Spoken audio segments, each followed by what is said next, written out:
जय संविधान, जय भीम, महात्मा गांधी की जय, गोडसे मुर्दाबाद।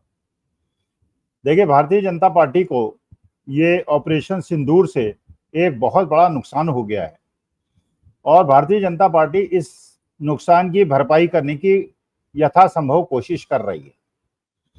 हम लोगों ने ये सब डिस्कस किया, भारतवर्ष को क्या हमने पाया, पाकिस्तान ने क्या पाया, डोनाल्ड ट्रंप ने क्या पाया, किसको क्या मिला, क्या नहीं मिला, क्या हमने लूज किया, क्या पाकिस्तान ने लूज किया, क्या वर्ल्ड कम्युनिटी ने लूज किया, क्या देश ने लूज किया, ये सारी बातें हम कर चुके हैं। 26 निरीह लोगों की शहादत हुई, हम लोग पूरे देश ने उसका दुख मनाया। उसके बाद हमने पाकिस्तान के ऊपर अटैक किया। हमारी सेनाओं ने जो टारगेट उन्हें दिए गए थे सरकार द्वारा, और पूरे देश ने एकजुट होकर सरकार का साथ दिया। सेना का जो निर्देश मिला सेना को, उसने वो पूरा किया और आतंकवादी केंद्रों को पाकिस्तान के अंदर खत्म किया। जवाबी हमला जब पाकिस्तान ने किया तो हमारे निरीह लोग हताहत हुए, पाकिस्तान के आतंकवादी हताहत हुए। लेकिन चलिए,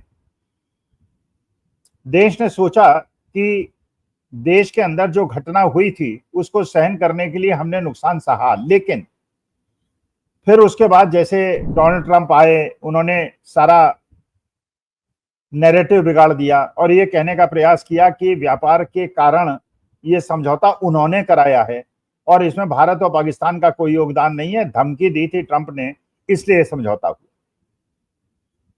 चलिए, वो भी बहुत सारा डिस्कस हो गया। अब असली डिस्कशन जो करना है वो ये, जो आज का मुद्दा है वो ये कि भारतीय जनता पार्टी ने अपना मेन इलेक्शन लड़ने के प्लान को खो दिया है, नैरेटिव को खो दिया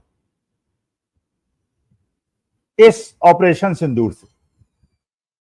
जो भारतीय जनता पार्टी का सबसे स्ट्रांग पॉइंट है, जिसपे वो हमेशा चुनाव जीतती आई है 2014 से, वो हिंदू मुसलमान का नैरेटिव है, वो 85-15 का नैरेटिव है, वो बटेंगे तो कटेंगे का नैरेटिव है, वो एक रहेंगे तो नेक रहेंगे का नैरेटिव है। वो नैरेटिव ऑपरेशन सिंदूर से फेल हो गया। फेल कैसे हुआ? फेल पहला तो ये हुआ कि पूरे देश ने सेना का साथ दिया, सरकार का साथ दिया। ओवैसी साहब जैसे एआईएमएम के जो बड़े नेता हैं, जिनको ये कहा जाता है कि वो कट्टर इस्लामिस्ट हैं, उन्होंने भी सरकार का साथ दिया और पाकिस्तान को जितने कठोर शब्दों से वो कह सकते थे उन्होंने कहा। तो देश एकजुट रहा। और मेरे देश की सबसे बड़ी ताकत ये है कि दुख के समय में, कष्ट के समय में हम लोग एकजुट हो जाते हैं। ये पूरे देश ने किया। लेकिन ओवैसी साहब का ये सब स्टेटमेंट देना और सारे मुसलमान नेताओं का देश के साथ खड़ा हो जाना, हिंदुओं का खड़ा हो जाना, ये पाकिस्तान जो भारतीय जनता पार्टी का नैरेटिव था उसको इसने खत्म कर दिया। अब भारतीय जनता पार्टी को चिंता हुई कि इलेक्शन कैसे जीतेंगे। अच्छा, ये जो उनका नैरेटिव था, इसको खराब करने में विदेश मंत्रालय ने भी बहुत बड़ा योगदान दिया। अब विदेश मंत्रालय जयशंकर साहब के अंडर में है। जयशंकर साहब राज्यसभा के सदस्य हैं, मोदी जी के कृपा पात्र हैं, इसीलिए एक्सटर्नल अफेयर मिनिस्टर हैं। लेकिन उन्हीं के विभाग की जब ये प्रेस कॉन्फ्रेंस हुई और उस प्रेस कॉन्फ्रेंस में जो विक्रम मिश्री साहब हैं, सेक्रेटरी एक्सटर्नल अफेयर्स, जो बड़े प्रबुद्ध व्यक्ति हैं, उन्होंने स्पष्ट रूप से बताने का प्रयास किया कि जो ये बीजेपी ने नैरेटिव चलाने का प्रयास किया था जिस दिन पहलगांव के अंदर घटना हुई, कि उन्होंने धर्म पूछ के मारा, जाति पूछ के नहीं मारा, कपड़े उतरवा के मारा है और छांट छांट के हिंदुओं को मारा। ये नैरेटिव था अपने इलेक्शन कैंपेन को बल देने का और बिहार के अंदर उसका फायदा उठाने का। हिंदू मुसलमान जितना ज्यादा होगा, भारतीय जनता पार्टी उतनी ज्यादा मजबूत होगी। लेकिन मिश्री साहब ने जब प्रेस कॉन्फ्रेंस में कहा कि ये नैरेटिव पाकिस्तान का है, ये धर्म पूछ के मारा, जात पूछ के नहीं, कपड़े उतार के मारा, कलमा पढ़वा के मारा, ये पाकिस्तान का नैरेटिव। इसका माने उन्होंने ये कहा कि जो लोग इस नैरेटिव को आगे बढ़ा रहे हैं वो पाकिस्तान की मदद कर रहे हैं, पाकिस्तान की सहायता कर रहे हैं और देश को अंदर से कमजोर कर रहे हैं। क्योंकि ये नैरेटिव पाकिस्तान टेररिस्ट ने इसीलिए चलाया था पहलगांव के अंदर कि हिंदुस्तान हिंदू मुसलमान में बटे और हिंदुस्तान अंदर से कमजोर हो जाए, पाकिस्तान उसका फायदा उठाए। खैर, परमेश्वर की कृपा थी ये हमारा देश एकजुट रहा, मुसलमानों ने पूरी तरह से देश का साथ दिया, सरकार का साथ दिया, मोदी जी के साथ खड़े रहे, सेना के साथ खड़े रहे और सेना ने जो उसे टारगेट दिया गया था वो पूरा किया। लेकिन मिस्री साहब के स्टेटमेंट ने भारतीय जनता पार्टी को अंदर से हिला दिया, उनका नैरेटिव खत्म हो गया। अच्छा, मिस्री साहब के साथ साथ जो रक्षा मंत्रालय है उन्होंने भी इसमें योगदान दिया। जब उसमें कहा गया कि 2 अधिकारी आप इसमें बिठाइए जो एयरफोर्स और आर्मी के हों, तो डिफेंस मिनिस्ट्री ने एक हिंदू एयरफोर्स ऑफिसर को बिठाया और एक मुसलमान कर्नल को बिठाया आर्मी।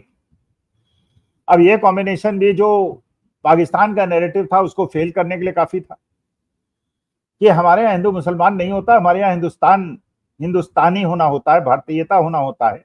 इसलिए हमारे यहाँ सोफिया कुरैशी भी बैठी और मिस्री साहब भी बैठे और एक हिंदू स्क्वाड्रन लीडर भी बैठी। मतलब हमारे यहाँ ये हिंदू मुसलमान का भेद नहीं, लेकिन भारतीय जनता पार्टी का नैरेटिव तो फेल हो गया। तो उस नैरेटिव को रिकैप्चर करने के लिए, दोबारा उसको प्राप्त करने के लिए पहले तो मिस्री साहब के ऊपर चढ़ गए सारे भक्तजन, मिस्री साहब के परिवार पे गाली गलौज करने लगे क्योंकि उन्होंने भारतीय जनता पार्टी के नैरेटिव को ध्वस्त कर दिया था। असलियत बोली थी, सच्चाई बोली थी, लेकिन नैरेटिव तो बीजेपी का खत्म हो गया और सोफिया कुरैशी को बिठा लिया तो उससे और नैरेटिव ध्वस्त हो गया। अब बिहार इलेक्शन में हिंदू मुसलमान का नैरेटिव कैसे चलेगा?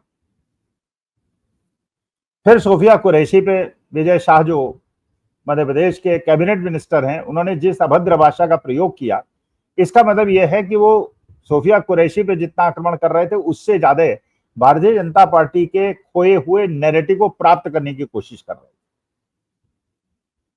और क्योंकि उन्हें अभी तक कैबिनेट से नहीं निकाला गया है, उन पर कोई एक्शन नहीं हुआ है, इसका मतलब यह है कि भारतीय जनता पार्टी चाहती है किसी प्रकार से हिंदू मुसलमान का नैरेटिव खत्म ना हो जाए, चलता रहे, चाहे देश अंदर से कमजोर हो जाए। और वो डोनाल्ड ट्रंप की बात का जवाब नहीं देना चाह रही। सऊदी अरेबिया में जाके डोनाल्ड ट्रंप ने फिर दोहराया कि मैंने हिंदुस्तान पाकिस्तान को डांटा कि व्यापार करो, ये सब युद्ध मत करो, और चुपचाप मान गए। इसका माने उन्होंने हिंदुस्तान पाकिस्तान को एक साथ खड़ा कर दिया, जबकि पाकिस्तान एक दुष्ट राष्ट्र है और हिंदुस्तान एक सभ्य राष्ट्र। लेकिन हिंदू मुसलमान का नैरेटिव जो खो गया था भारतीय जनता पार्टी को, उसको प्राप्त करने के लिए अब सारे घोड़े खोल दिए भारतीय जनता पार्टी।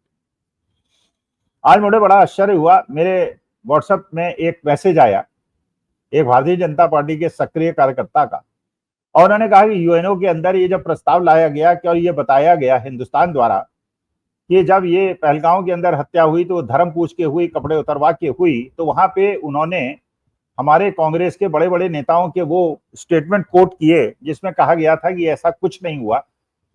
और इसका मतलब यह है कि कांग्रेस मुस्लिम परस्त पार्टी है, हिंदू विरोधी, मतलब वही नैरेटिव को बढ़ाने का। और ये निवेदन किया गया कि सोशल मीडिया में इसको बढ़ाया जाए। मतलब जो बात मिस्री साहब ने कही, जो मिनिस्ट्री ऑफ एक्सटर्नल अफेयर्स ने कही और जो मिनिस्ट्री ऑफ डिफेंस ने कही, और जो देश की वास्तविकता है कि हमारा देश हमेशा जीता इसलिए है पाकिस्तान से 65 में, 71 में, कारगिल में, इस बार क्योंकि हमारे यहाँ हिंदू मुसलमान एकता रही है, उनके यहाँ एकजुटता नहीं है। उनके यहाँ देश बटा हुआ और हमारा देश एकजुट है। साउथ से लेकर नॉर्थ तक आप देखिएगा, हर आदमी अपने को हिंदुस्तानी पहले मानता है, उसके बाद तमिल, तेलुगु, पंजाबी और बिहार, उत्तर प्रदेश का मानता है। ये हमारी शक्ति है। लेकिन उस शक्ति को कमजोर करने के लिए, राजनीतिक नैरेटिव को प्राप्त करने के लिए सोशल मीडिया के अंदर ये पोस्ट मुझे मिल गई है, हो सकता है आपको भी मिल जाए, दर्शक श्रोताओं को मिल जाए। सावधान रहिएगा। देश को अंदर से कमजोर करने का प्रयास शुरू हो गया है, अपने हिंदू मुसलमान के नैरेटिव को रिगेन करने का प्रयास हो गया है। भारतीय जनता पार्टी जिस प्रकार से प्रयास कर रही है कि ऑपरेशन सिंदूर से अगर घटनाएं ऐसे न घटी होती जैसे घट गई और मिस्री साहब राष्ट्रहित की बात ना करते, कर्नल सोफिया कुरैशी राष्ट्रहित की बात ना करती, तो हिंदू मुसलमान का नैरेटिव चल जाता। क्योंकि वो नैरेटिव चल जाता कि धर्म पूछा, जात नहीं, और कपड़े उतारा के मारा, लेकिन वो नैरेटिव फेल हो गया। तो भारतीय जनता पार्टी प्रयास कर रही है कि उनका हिंदू मुसलमान का नैरेटिव पुनः जागृत हो जाए। देश की जनता से हाथ जोड़ के मेरी प्रार्थना है, देश को एकजुट रखिए। जो मिस्री साहब ने कहा उसको मानिए, सोफिया कुरैशी को अपनी बेटी की तरह मानिए, उसके सम्मान के लिए लड़िए। और जो सोफिया कुरैशी को गालियां दे रहे हैं, मिस्री साहब को गालियां दे रहे हैं, वो वास्तविकता में भारत देश के, हिंदुस्तान के विरोधी हैं और हिंदुस्तान को अंदर से कमजोर करने का प्रयास कर रहे हैं। नमस्कार, धन्यवाद, प्रणाम।